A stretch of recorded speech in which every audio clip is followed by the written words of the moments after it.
2019 में तो मैं बोलूँगी कि बहुत ही काबिले तारीफ जो है जीत आपने दर्ज करी, जहाँ पे 3.5 लाख के आसपास की वोटों से आप जीते गए।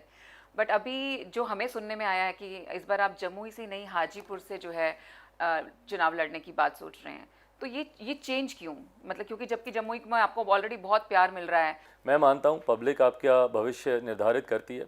जनता अगर आपको स्वीकार करेगी आप आगे बढ़ेंगे, आप में वो काबिलियत होगी तो आप आगे बढ़ेंगे, नहीं होगी तो आप किसी भी बड़े व्यक्ति के सुपुत्र सुपुत्री क्यों ना हो, कितना भी सो कॉल्ड हैवीवेट सरनेम क्यों ना हो, आप कुछ नहीं कर पाएंगे।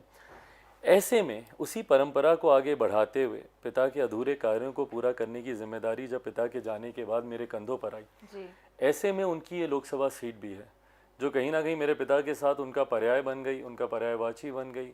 हाजीपुर को लोग रामविलास पासवान जी की वजह से जानते हैं, रामविलास पासवान जी को लोग हाजीपुर की वजह से जानते हैं।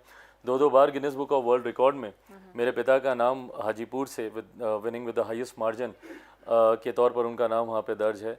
तो ऐसे में आज जब वो नहीं है, उन्होंने हाजीपुर को अपनी माँ का दर्जा दिया था, ऐसे में आज जब पापा नहीं है तो मेरी जिम्मेदारी बनती है, मेरा उत्तरदायित्व बनता है कि उनकी गैर मौजूदगी में मैं भी हाजीपुर के लोगों के लिए वही सेवा भाव रखूं जो मेरे पिता के रहते हुए वो करते थे।